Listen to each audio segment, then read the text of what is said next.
All right, let's get this deep dive started. Match day 20 is upon us, and we've got a whole stack of previews to sort through. Yeah, a lot to unpack. But don't worry, by the end of this, you'll be armed with all the tactical nuggets and insider knowledge you need. Absolutely, you'll be the most informed fan at the pub this weekend. First up, Southampton versus Brentford. Bit of a relegation six-pointer down on the South Coast. Absolutely crucial match for both sides, especially Southampton haven't won at home since August. And Brentford, the only team yet to win away. Really struggling for points. Sets up a tense one, doesn't it? Two teams battling for their Premier League lives. Now, Brentford have a good record at St. Mary's. Won 3 of their last 6 visits there, all with a 2-0 scoreline. Interesting. But does that historical edge really matter when both teams are under so much pressure? Good question. I mean, the pressure of a relegation battle can be a great leveler, Right, throws everything else out the window. Exactly. Both managers are under immense pressure, especially Southampton's Ivan Juric. Oh yeah, he's still looking for his first point since taking over. Tough situation to walk into. And I read that he called their goals against Crystal Palace really stupid goals. Ouch. Yeah, not exactly a vote of confidence for his defense, is it? So where do you see this one going? Battle of nerves, or is there a tactical wrinkle that could swing it? Well, I think Brentford's ability to start quickly could be key here. They've been pretty good at that. If they can grab an early goal, rattle Southampton's confidence, Yeah. it could be a long afternoon for the Saints. And speaking of confidence, Southampton's Tyler Dibbling has a habit of scoring early goals. He does, doesn't he? Both of his goals this season have been openers inside the first 20 minutes. So Brentford's defense needs to be on high alert from the first whistle. Absolutely. Dibbling's pace and directness could be a real handful. But then Brentford has Nathan Collins. Ah, yes! The center back who loves a high-scoring game. All 3 of his goal contributions this season have come in matches with at least 5 goals in total. So maybe this one won't be the cagey, low-scoring affair we might expect. Could be a sneaky goal fest. It's definitely possible. Southampton struggles to score at home. And Brentford's defense can be a bit shaky at times. Yeah, could be a very open, entertaining match. Buckle up for that one. Next, we're off to Selhurst Park for a London derby with a bit of history. Crystal Palace versus Chelsea. Oh yeah, and Chelsea have absolutely dominated this fixture in recent years. Haven't they? Palace haven't beaten Chelsea in the league since 2017. 14 losses and 1 draw in that span. A daunting record for Palace to try and overcome. Definitely plays on the mind, I'd imagine. Psychology is definitely a factor in these kinds of matchups. But maybe less so in a relegation battle. You could argue that when you're fighting for survival, maybe the past matters a little less. Fair point. So let's look at current form. Both teams have been struggling to score on the road. Yeah, Palace has only scored first in 2 home games all season, and Chelsea blanked in their last 2 away. So we could be in for a very tactical, low-scoring affair. It's possible. Both managers might prioritize defensive solidity over all-out attack. Okay, but let's not forget, Chelsea's dominance goes beyond just the results. What is it about their style or matchups that have made it so difficult for Palace? I think Palace has struggled to cope with Chelsea's possession-based football. Yeah, they like to control the tempo. Exactly, and Palace has been too passive in the past, allowing Chelsea to dictate the game. So what do they need to do differently this time around? They need to be much more aggressive, disrupt Chelsea's rhythm, press them high, force mistakes. Can't afford to sit back. Absolutely not. Take the game to Chelsea. Okay, let's talk individual battles now. Any intriguing matchups that could swing things? Well, you've got Palace's Ismail Assar. He likes to score early goals, but he's actually struggled at home this season. Really? Yeah. Then on the other side, you have Chelsea's Santa Nicholas Jackson, also tends to score early, but he actually shines in this fixture. Oh, the opposite. He scored the opener in their last meeting, so it'll be interesting to see how they both perform. Okay, let's move on to a team that desperately needs a turnaround. Leicester City, facing Aston Villa at Villa Park. Yeah, they're hoping to stop the bleeding against an Aston Villa side looking to bounce back themselves. Yeah, Unai Emery's done a good job at Villa overall, but they've slipped out of those European places recently. They have, haven't they? 4 straight losses for Leicester, though. And all while conceding at least 2 goals. Not a good look for Ruud van Nistelrooy. No, not at all. Another loss here, and it's 5 straight defeats, all with multiple goals conceded. Wow, hasn't happened to Leicester since 2003. Yeah, tough times. You have to wonder if the pressure's getting to him. He's still a young manager. Yeah, true. It's a tough job managing in a relegation battle. But Leicester, historically, start the year well. They do, don't they? Only lost their opening game of a calendar year once since 2008. And Villa Park hasn't been kind to Villa recently. Leicester have won 3 of their last 4 there. Yeah. But this Leicester side just doesn't seem to have the same defensive solidity. No, they're conceding far too many goals, and their attack's been pretty inconsistent. Exactly. Hard to see where the goals are going to come from. Well, Villa will be looking for back-to-back New Year wins with clean sheets. Want to start strong. Yeah, impose themselves early. They've got Ollie Watkins up front, who's been reliable at home. And has a decent record against Leicester. He does, doesn't he? And there's that subplot with Jordan Ayew facing his former club. Oh yeah, always love those. He's been scoring late goals for Leicester. Adds a little personal narrative to the match. Definitely.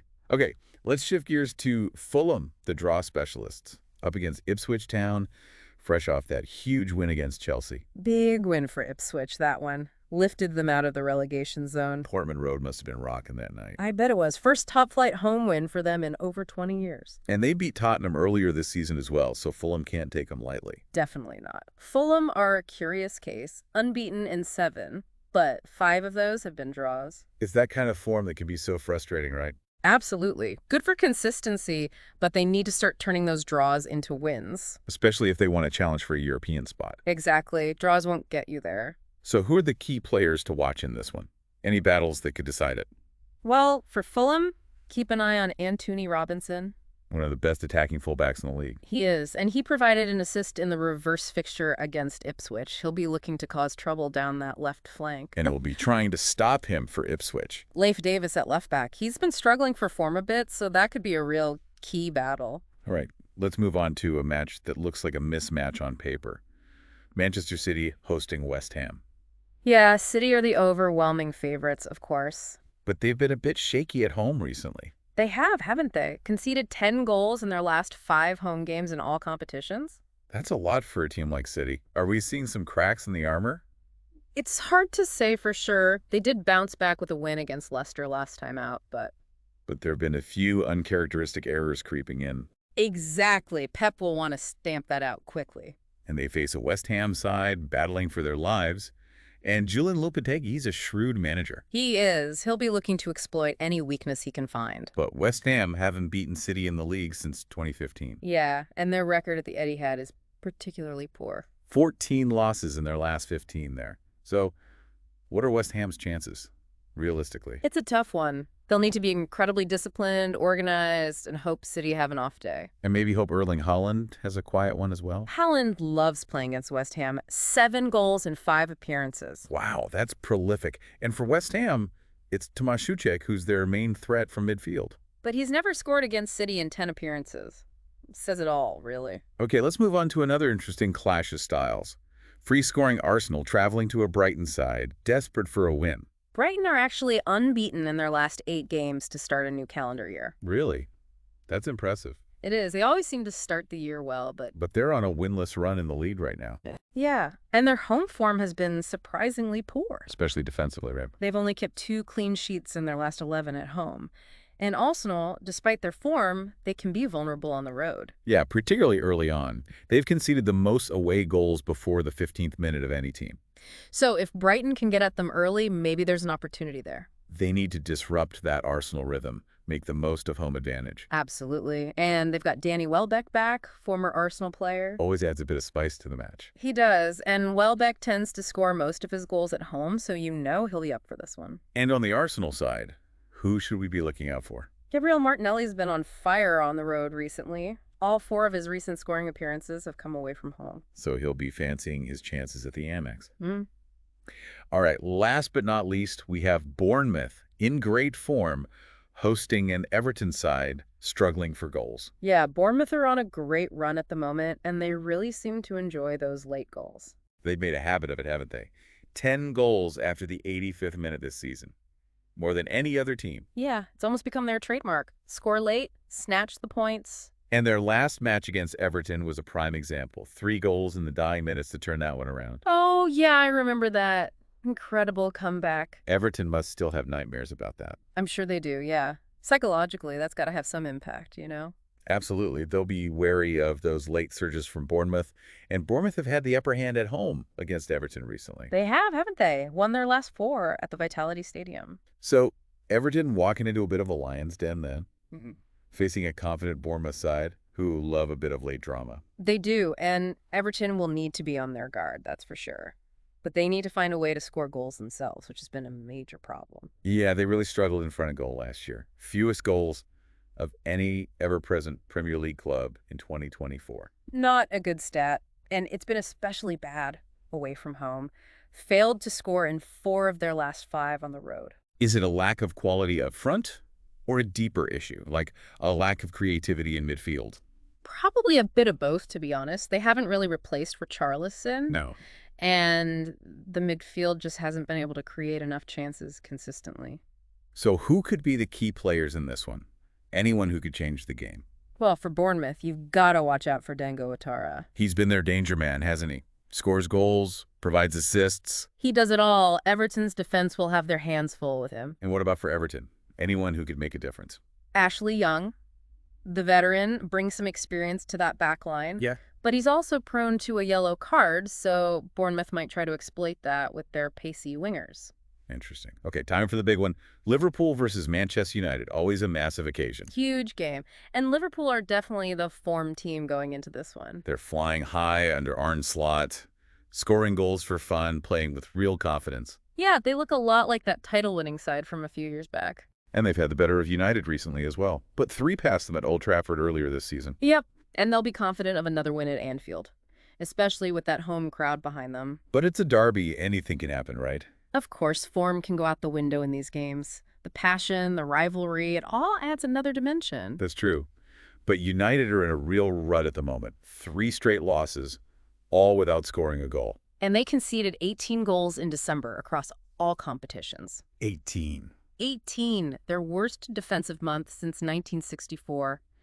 Erik ten Hag will be worried. Not ideal preparation for a trip to Anfield, especially against this Liverpool attack. It's a tough ask, no doubt, but maybe they can draw some inspiration from their FA Cup win against Liverpool last season. Amad Diallo scored the winner in that one. He did, didn't he? Maybe he can produce another moment of magic. But Liverpool, if they're at their best, it's hard to see anything other than a comfortable win. Yeah, especially with Mo Salah in such incredible form. He loves playing against United. He does. 21 goal involvements in his last 12 appearances against them. Says it all, really. World-class player. And Anfield under the lights. It's a special atmosphere. One of the best in world football. Going to be a big test for this young United side. Okay, final match of our deep dive.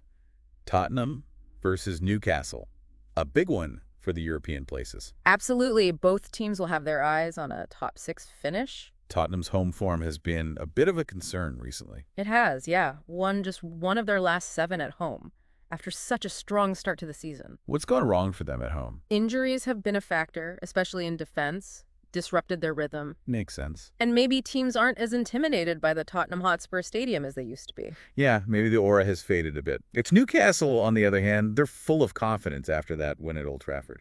Big win for them. Only their 2nd ever at Old Trafford in the Premier League. And they're on a great run of form, 4 straight wins without conceding a goal. Eddie Howe has done a fantastic job there. Solid defensively, well organized. So, advantage Newcastle then. They're definitely the team in form, but Tottenham will be desperate to turn things around at home. It'll be interesting to see how that one plays out. Well, that's it for this week's deep dive into Match Day 20. We've covered a lot of ground, analyzed the key battles, and hopefully given you some insights to impress your friends with. We've seen some fascinating trends emerging, haven't we? The importance of late goals, the number of teams starting the year strongly. Yeah, lots to think about. Enjoy the games, everyone, and we'll see you next time for another deep dive.